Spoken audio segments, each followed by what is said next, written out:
Hannah, we just went to Illis. I know. I was there. Illis, the new Nordic fine dining spot in Greenpoint.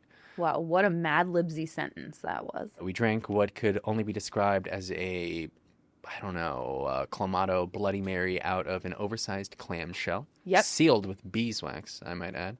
Was it? It was sealed with beeswax. Wow. We scraped tuna off of tuna ribs with sharpened oysters. Yeah, weapons. We used weapons to eat. Mm-hmm. We ate caviar out of a sunflower. It was all very interesting. Mm-hmm. So what is the point of drinking clam broth out of clamshells like a little beach vagrant? I mean, what's the point? And also, who is it for?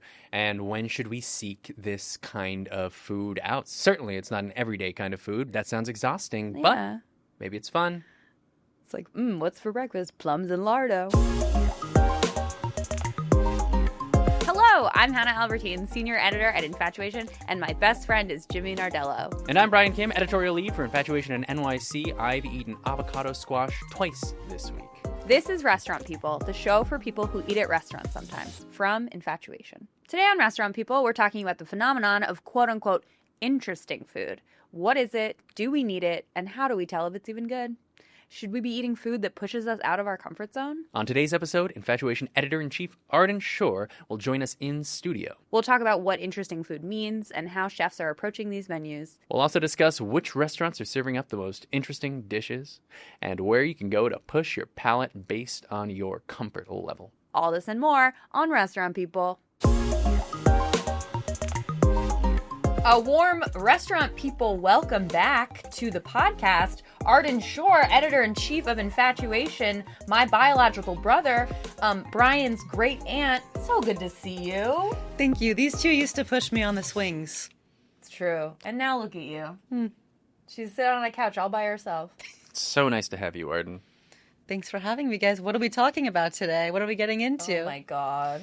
Well, I'm glad you asked. Today we're talking about something called interesting food. And for those listening and not watching, that was quote-unquote interesting food. Hannah, why do we put air quotes around interesting? And what is interesting food? Either of you, really. Well, interesting, of course, is subjective. What's interesting to you is maybe not as interesting to me, depending on your taste and your context. But for our purposes, quote-unquote interesting food is the phenomenon that we've been noticing of chefs getting a little quirked up with their small plates. Chefs saying, hey, what if I took a hawker-eyed turnip and put it with a peach? What if I did it like a little naughty weirdo?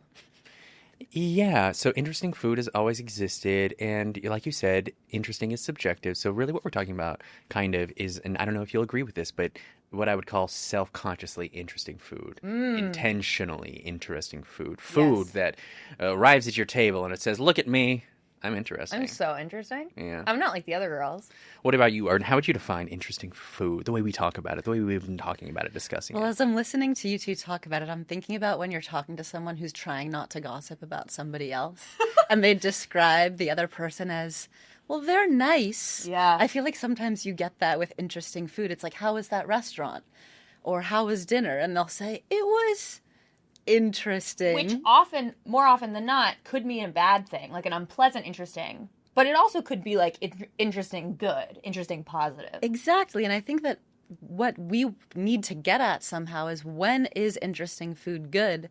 And to me, like, I think, what is an interesting person? What is an interesting dish? It all comes down to some element of, like, curiosity. Like, was the person making this dish coming at this from a place of, like, ego and wanting to be different?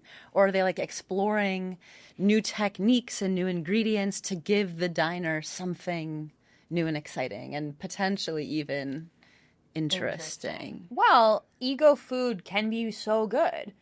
Ego food is often delicious. Not the way we talk about it, though, right? Like, we talk about ego food, and we're like, oh, this is just ego food. It's trying to get attention, and it's really not. It's interesting in a bad way, almost. Well, all three of us went to an ego food restaurant, dare I say, recently.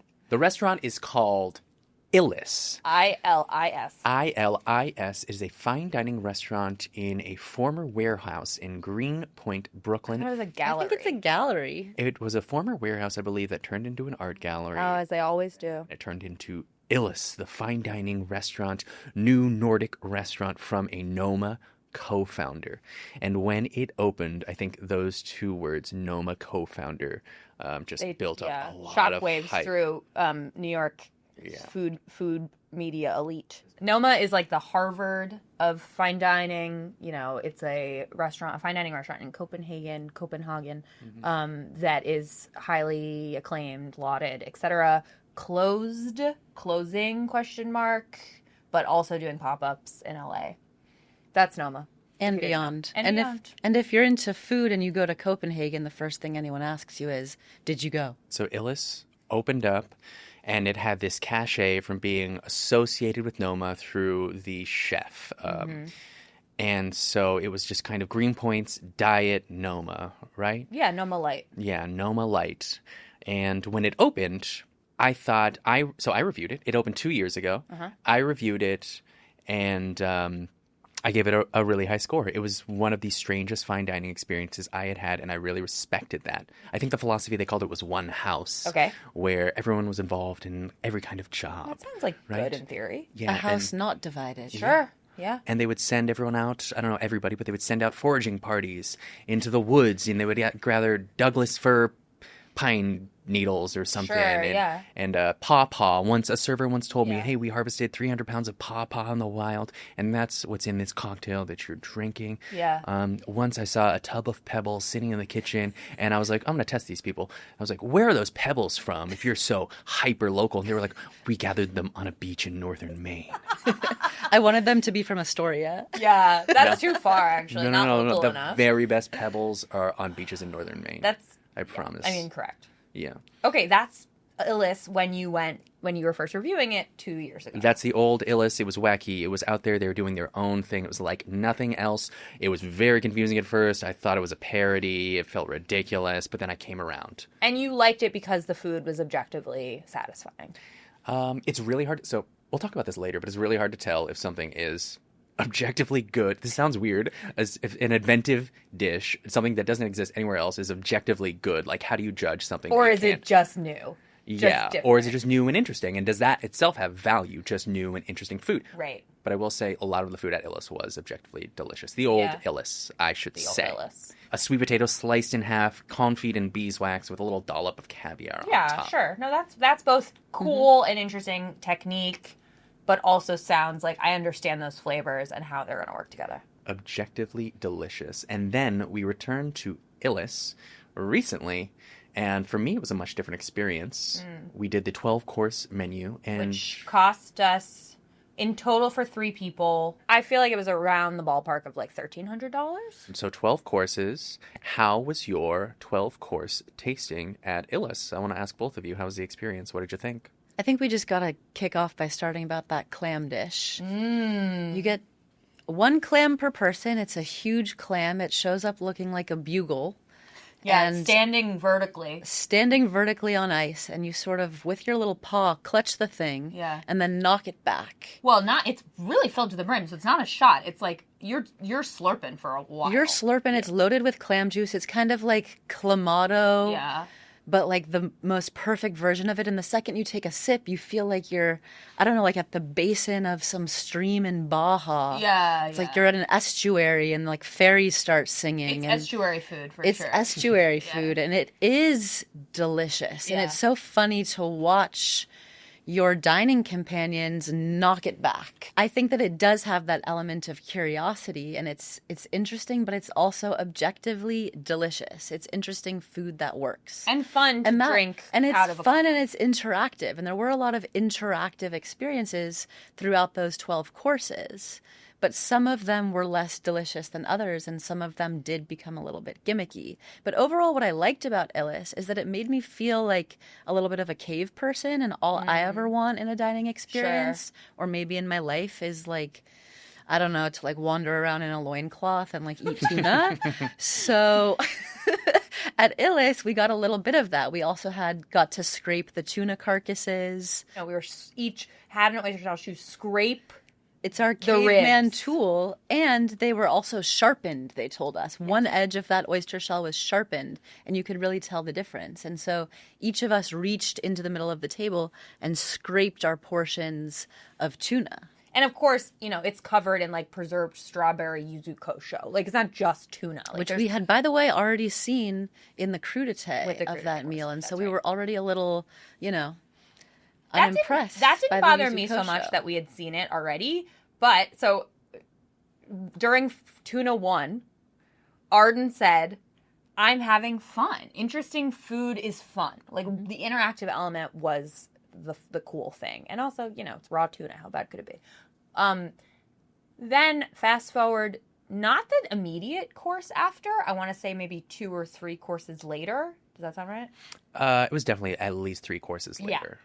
We get a reprise of the tuna. Tuna reprise. Not entirely welcome. What did you all think? Well, it said it was supposed to be the cooked version of that, but the presentation is very similar. So you get the rib again, Yeah. and you're scraping again, and it might have it has a different topping, but the effect of that immersion is no longer satisfying because we're like, we did this already. Yeah, it was such a similar dish, and it was so weird. Fine dining places never repeat ingredients, really, and they repeated like a whole dish pretty much. Just a different condiment on top. It was the same dish. We're ready for something else. It almost came off as a mistake. And what was interesting about that meal is there was a progression of what started as really interesting dishes, like that clam up front. And then it got slowly less and less interesting. And the grand finale was Roast chicken. roast chicken. Objectively, the least interesting food in the history of food. However, Roast it chicken. was a perfectly cooked chicken. It was so juicy. You tap that thing with your fork. So that's one type of interesting food. But Illis is more reflective of like a certain fine dining. We're going to give you a sunflower and it's going to have caviar on top of it. The other side of interesting food is the more everyman wine bar place that just looks like it might exist in your neighborhood, but really there's like a chef in the back cooking up something with an ingredient called Job's Tears, which is a grain-bearing plant in the grass family. Oh, so good to know. Can you think of a place you've been recently that fits that category? That's interesting wine bar or just a wine bar? Interesting wine bar. Interesting wine bar or wine bar adjacent, just like the kind of like cool, casual place doing interesting food with menus that have 3 ingredients on them, and that's the dish. And there's no way you're drinking Sancerre there. Yeah, no Sancerre allowed. For me, the big one is Baby Bistro in LA, which is kind of an adorable name, but it's a wine bar. It's in Echo Park. You feel like you're in someone's green little bungalow. Mm-hmm. All of the servers introduce themselves, and they have wines you've really never heard of. And like one of the servers has gone and like lived on the vineyard for 3 weeks and can tell you all about it. And they have one of these menus that changes almost daily. And the menu, as you said before, barely tells you anything about each dish. But like I ate a dish there that was so interesting and delicious. I'm still thinking about it a month and a half later. It's tofu. It's turnip. It's raspberry. What a weird combination. And on the menu, it probably just said like tofu, turnip. Raspberry. It doesn't say raspberries. I've seen the menu. It says tofu turnips, and it's $19. And then it was a surprise raspberry. And for whatever reason, that the tartness of the raspberry, with like this soft tofu, really brings it together. I mean, that restaurant is weird. They're doing weird stuff. Shout out to Miles Thompson, the chef. We reached out to the Baby Bistro team and got a quote from the chef there, Miles Thompson. And we asked, why are you drawn to making this food rather than, say, classics? And what Miles said is, in a nutshell, I like the freedom of creation in the style of food that I make. I'll use classical techniques /sauces /ratios, but not having to adhere strictly to the established rules or being bound to the specific borders of a classic dish means I get to inflect a much more personal touch to the food that I'm creating. That's not to say everything works all the time. It doesn't. Seems to be all about that personal touch, right? Just the chef expressing something with their food. Art, I'm curious, what is it about? So you're a big fan of Baby Bistro. How does the food make you feel? Like, why do you like that style? Do you of feel food? Miles' personal touch? I feel Miles' personal touch, but I also do find that it's ultimately I've had a comforting meal. That's why I like it. And ultimately, when people go out to eat, they're looking for satisfaction, comfort, pleasure. And when we think of like your classic American diner or your TGI Fridays or whatever, you're going to be satisfied. And I think that the end result of a successful, interesting meal will leave you feeling comfortable, will leave you feeling satisfied. Satisfied with the perk, perhaps, of, oh my God, I've never had raspberry, turnip, and tofu together. What interesting is all about is taking techniques and flavors and ingredients and doing unexpected things with them. And that's not to say that we're like exoticizing or othering ingredients that we don't see very often. You know, the average diner probably isn't even seeing like venison or turnip or like some certain types of spices out so much. But it's about what are you doing with those and how delicious can you make them? Yeah, it's not interesting just because of any one ingredient. Yes. It's interesting usually because it's just no combination you've ever seen before. It all comes back to, is this art? Is interesting food art? And I think the answer is, of course it is. And that's so exciting. It's great to experience art that you can eat. Yeah. You know, we're eating art. So where do you think this interesting food is coming from? Because it's not just the category of fine dining. It's not just the menu, you know? So the history of interesting food is the history of food, or the history of inventive food is the history of food, right? Because every food was inventive at some point. Yeah. Your hamburgers, your hot dogs, those were all invented, That right? would have been such a sick thing to be around for the first hot dog. I And you're know. like, this hot dog is so interesting. Hot dogs, by the way, one of my favorite foods. Totally agree. Not that interesting. No, but perfect. But if we really want to start talking about interesting food as it's presented in restaurants today, we can go back to maybe the 1960s, 1970s, to the Nouvelle Cuisine movement in France, which I think was a reaction to kind of the heavier, less healthy traditional cuisine in France. Gloopy mother sauces. Yeah. So you had Nouvelle Cuisine. There were 10 commandments for the Nouvelle Cuisine movement. I don't remember most of them. I do remember the 10th, something like it. It was like, you will be inventive. That will. was something like the 10th commandment. It's a mandate. Right? Whoa. Yeah. Okay. So that's the Nouvelle Cuisine movement. And then what happens in America right after that? We're talking 70s, 80s. Yeah. We're talking 60s, 70s, You're actually. using fresh American ingredients, and then Yeah. you're putting them together in somewhat novel combinations. They are mostly European-inspired combinations at that time. But now, today, New American food still exists. Unfortunately, we don't have a better term for it, and Yeah. it is everything fits under that. Yeah. And New American food and inventive food are kind of synonymous.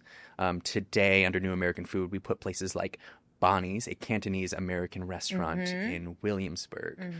That's New American food. That's New They American call food. themselves Cantonese American. Cantonese Yeah, American, yeah. but at the same time, it's New course, American, and absolutely. then but also Union Square Cafe, Danny Meyer's New Union American Square food. Cafe, Yeah. New American food. But that started, back around the 1970s. Yeah. Chez Panisse. Yeah. You had the Four Seasons in New York. Arden, you were from California. You're from the birthplace of New American food, right? California. What do you know about Spago? What can you tell me about California. Spago? That's Oh, you want to talk New about American. Wolfgang Puck? Absolutely. Yeah. Wolfgang Puck opened Spago. He put smoked salmon on pizza, and LA went berserk. People lost their mind. Specifically, Beverly Hills, they were like, oh my God, Yeah. this is delish. Let's pause. That's interesting food, right? That was interesting food Yeah. when it was first unleashed, but I still think it's interesting to put smoked salmon on pizza. That's an unheard of You ordering it? combination. Me personally, yeah, I'm ordering it. ordering I gotta. She wants it. You can't go to Spago and not get the smoked salmon pizza. There's no tomato sauce on it, right? No. Okay, all But right. what's interesting about Spago is that it's still going. It's not like you can't get a reservation, but you roll into that Beverly Hills restaurant and it is packed Yeah. with all demographics who want to experience like the birthplace of New American food in Southern California. I was going to say California, but we can't forget about We the can't Bay forget about that. Area. That's right. They would They're get so so serious. mad at They would you. be. They would get really They mad would at get you. upset with me. But Spago was, using really local vegetables. They were going to the Santa Monica Farmers Market. Yeah. And putting together these beautifully plated, fresh dishes. Yeah. That were sort of Calatal And they're still doing the exact same thing. And I think that it now feels stale, which is interesting. no but longer it's interesting. New American feels old. Yeah. Well, people but roll that their is eyes. right. They roll their eyes, and like when we write about New American food, we try not to use that word Because why? because it's such a catch-all for everything that it doesn't describe much at all. I think experimental is often more utilitarian. Like Bridges is experimental in New York. And Bridges in Chinatown Mm-hmm. is a restaurant from someone who used to work at Estella, which is also in New York on Houston. And I think of Estella as like, at least in New York, an early father of the interesting food movement. Absolutely, but both of those restaurants, I would put, like, I think they are in the direct lineage of this New American movement. But yes, For sure. Estella. You want to talk about Estella? It's one of your favorite restaurants, I know. The chefs at Estella do this thing that is kind of like hide and go seeky. Like they cover their dishes with, if it's herbs, maybe it's like thinly sliced raw button mushrooms, such that you do not know what's underneath. And so in order to eat it, you got to dig. You become an archaeologist. Mm-hmm. And that's fun. That's immersive to me. Do you guys like Estella? Am I alone? I want it to be more interesting. I want it to be more inventive. I really thought Estella was really cool like 10 years Totally. ago, right? Yeah. But now, do I really want to go to Estella? Not really. So Estella I like it. I like it a is lot. no longer the hot, new, interesting place, but Right. Bridges is. And Yes. what's similar about both of these restaurants is that they're both, I would say, sexy, right? they They're are. sexy restaurants you would go to for like a big date night. The lighting is moody. I think there's candles at both restaurants. Yeah. And it's a place where you want to see and be seen a little bit. I would say interesting food is not your top priority there. It's impressing your date. It's having a romantic meal. It's feeling like a real big bad New Yorker. Right. Whereas at a restaurant like Illis, you're like, I'm going to do a tasting menu tonight. You're there to eat. Yeah. And maybe like celebrate a big anniversary, but it's not about like the sex appeal of the restaurant. Yeah. It's about the food. So who is this food for? Like, who is going to gravitate towards these restaurants serving quote unquote interesting food, whether or not that interesting food is good? It's something I think about all the time because I have to evaluate these restaurants, right, Yeah. for my job. I have Yeah. to review them, and then I have to give them a rating, Mm-hmm. right? And for some of them, like if you're looking for a straightforward meal and you just want a burger, you are going to give the Four Horsemen a 6.5, That's right. It's not for you. right? Yeah. It's so I need to figure out who's the Four Horsemen for, Mm-hmm. and it is for people who want to try something interesting. I mean, it sounds basic, but it's the truth. People who want to Yeah. eat something cool. It's kind of a genre of dining that's like, you're not hungry. We're picking. Right. We're picking. You're not going. You're hungry. You're not going there because you're hungry. You're going there because you want to try something new for the experience. Yeah. It's experiential dining. It's like sure. recreational dining. It's leisure. It's hobby. modern day hot cuisine is what it is, you know, and it attracts people who might call themselves foodies, food snobs, that Yeah. kind of thing. That's not to say they also can't get down and dirty Sure. with a burger and some spinach dip at Hillstone. Because these days I think we have like this stratification of everyone likes every type of restaurant. Yeah. Even the foodies are eating burgers. Yeah. I think it's for people who like jazz. I think it's for people who like art. I think Okay, it's for people who don't like jazz too. okay, sure. That's for everybody. You love jazz. It's for people We who haven't like seen chasing the this. hot restaurants and like Yeah. and like being on top of what's new and hot and interesting. It's for people who demand more from their small plates. It's for people who are bored of a little ricotta on toast. If you're enjoying this episode, make sure to follow, like, subscribe to Restaurant People on YouTube and all your preferred podcast platforms so you don't miss an episode. So if interesting food is new to you, or you want to figure out how like your way in to this genre, we have some advice. We broke out quote unquote interesting food restaurants into different tiers based on how interesting they really are. What's the first tier? Okay, so these tiers, I feel like they'll help you pick the right restaurant for you, but also just help explain what we mean when we say interesting food. Interesting food is more than just one kind of restaurant, right? It's not just your fine dining. So tier number 1 is we do things a little differently here. We do things things a little differently here. Why do we Just call a it that, little Hannah? differently. Why do we call it? We do things a little differently here. Because, like, it's recognizable with a twist. Yeah. It's a pizza, but it's a whole wheat crust, and they're slapping some corn on it or something. And they're serving it family style. And a lot of these are some of our really highly rated restaurants across the country. Yeah. Places that do things a little differently, but you still kind of know what you're in for. Can you think of some examples here? Yeah. Tatiana, one of our highest rated restaurants in New York City. Yeah. The highest rated restaurant in New York City. We do things a little differently? Yeah. How would you describe Tatiana? Well, Tatiana is a restaurant in Lincoln Center. On the Upper West Side? On the Upper West Side. That is taking sort of like classic New York iconic dishes, like a beef patty, like pastrami, and creating something new out of those touch points. So there's this like pastrami suya dish is like the big showstopper. And it is a blend of cultures, cuisines, often based on West African food or Caribbean food, and doing something new. Other New York City restaurants we have in this tier, I'll just rattle off. Yeah, rattle them off. Sia's and Charlie, which is a Korean-inspired restaurant in NoHo in New York City. There's Superiority Burger. Yeah, that's a really good one. Superiority Burger, everyone's favorite restaurant to say is their favorite restaurant. You know what I mean? Or at least it was like 5 years ago. What's your favorite restaurant? Superiority Burger. It was just especially like industry a people. good answer. Yeah. Superiority Burger, though, we're fans. Thai Diner, we're huge fans of That's Thai Diner. Totally in this category. What else? It's a breakfast sandwich, but it's made of roti.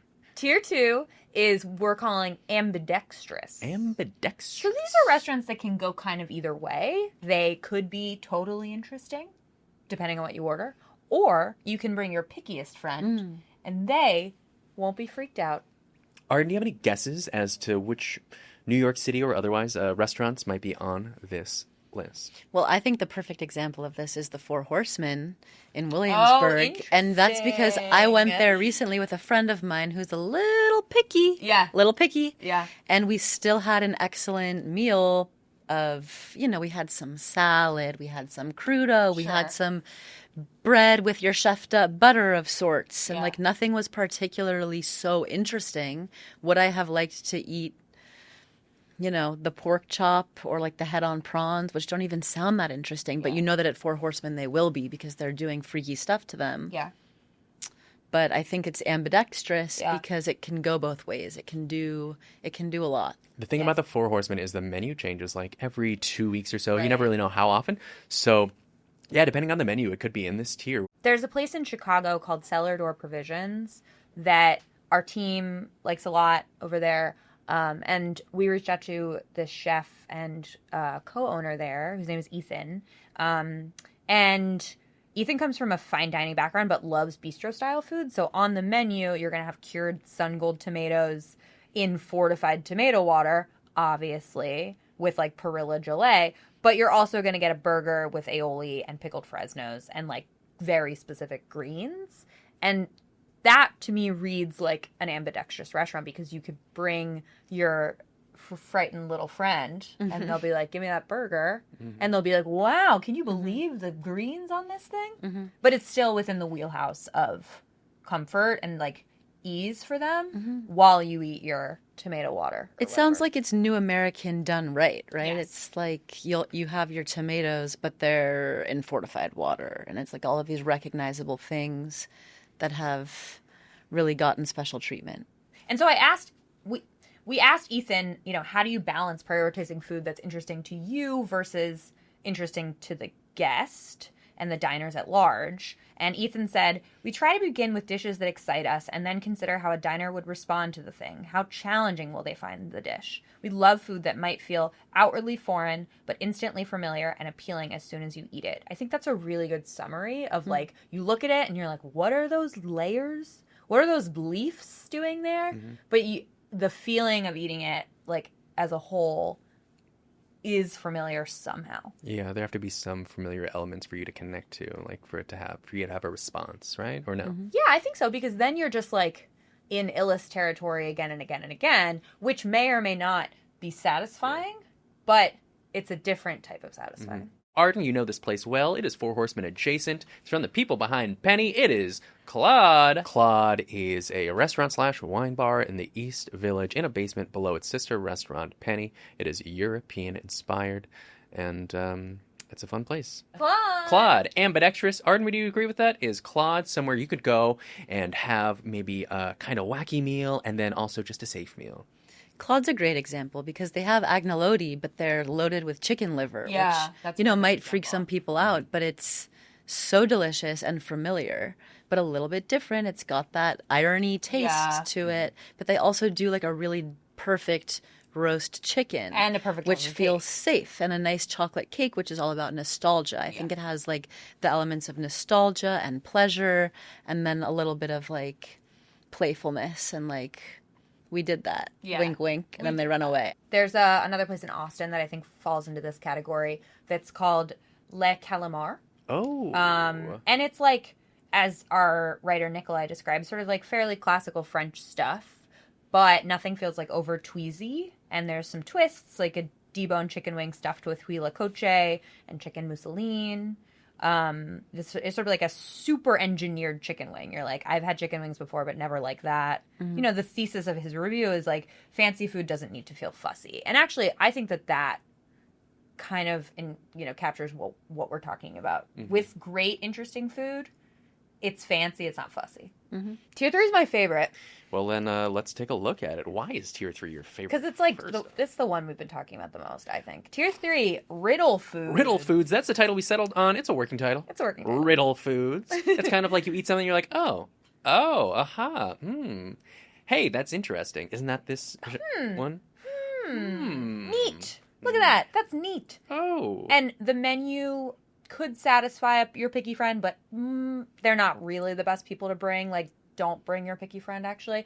Almost all of these restaurants have house sourdough, and it probably comes with, like, koji butter. The menu is going to be maximum 90 words. You don't know what's a starter, what's an entree, and the server is going to say you should order 2 to 3 small plates a person. Yeah, you're lost. The menu is providing minimal assistance here. Nothing. You just have no idea what you're ordering. It's like plum, beet. Exactly. And it's $19. Yes, always 19 at least. At least $19. There's a cafe in LA called Destroyer. It's only breakfast, lunch, and you could easily go there and eat like yogurt and blueberries, or so you think. But like the blueberries have been cured.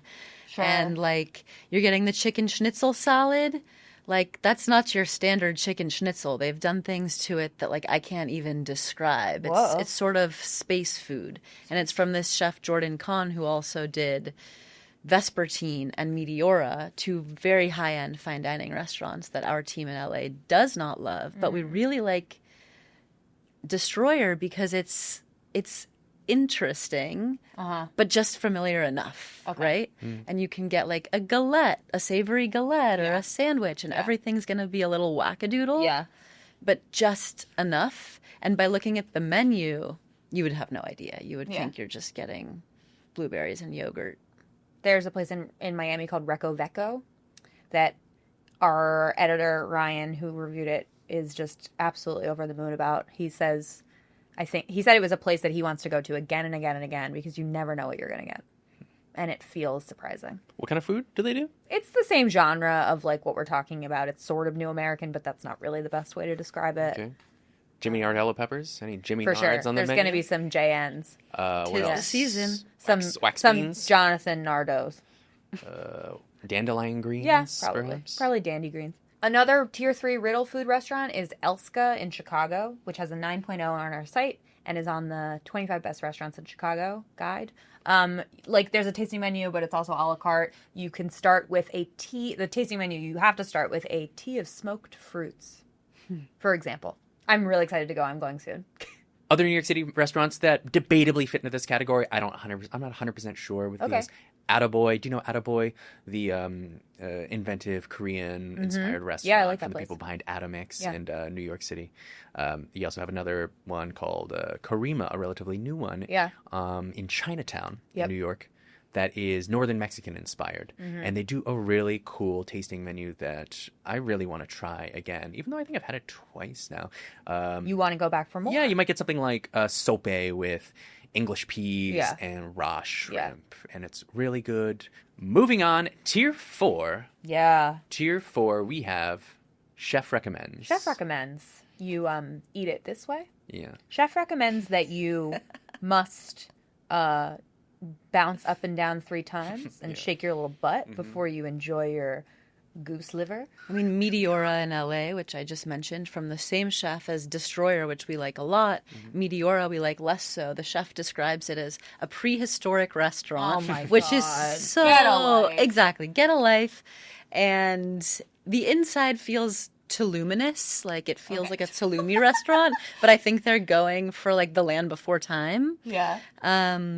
While I was there, I was served salt that I was told was seawater that had been filtered through a coconut husk. Wait, I feel like I've heard about this. It's an absurd restaurant, but that salt was so salty. I was thirsty for days. Yeah. It was an uncomfortable dining experience, Yeah. and there was no pleasure to be had whatsoever. Yeah. And it's fine dining, so it was expensive. Yeah. Right? But chef recommended a lot of things. Yeah.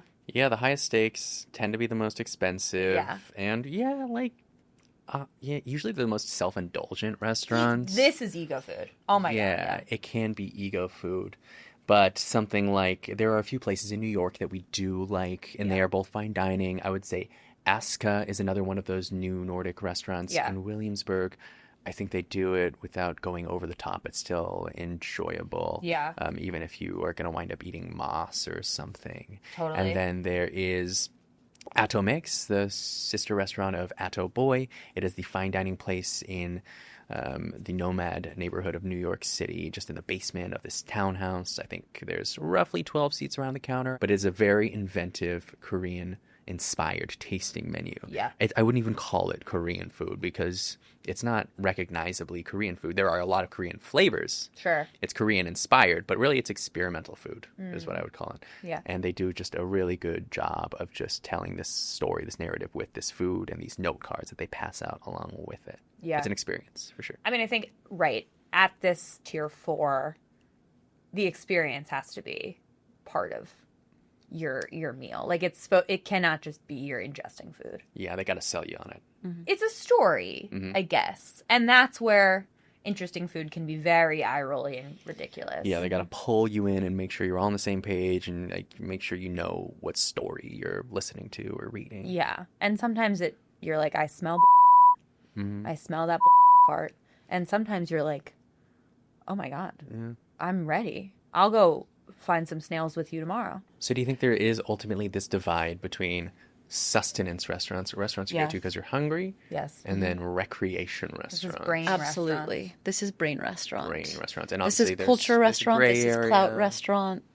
Yeah. There's a gray area. There's some overlap, and maybe that gray area overlap has some of the most popular, highest rated restaurants, at least on our site. I think it does. For sure. Yeah. Tier 1s. We could have an even longer discussion about how can interesting food stay interesting. Can it? Like, no, right? Probably not, because it becomes Cliche. recognizable and cliche. And is that... Salmon on pizza is a really good example. Yeah. It's like, yeah, I've seen it before. I get it. But there's still ways for that restaurant to survive. Spago. It becomes a classic, but it's no longer interesting. Yeah. The life cycle of an interesting restaurant. But then it's like, is it boring? Maybe. Only to snobs like us. Totally. Snobs Only like us. to snobs like us. Yeah. We sure do hate ourselves.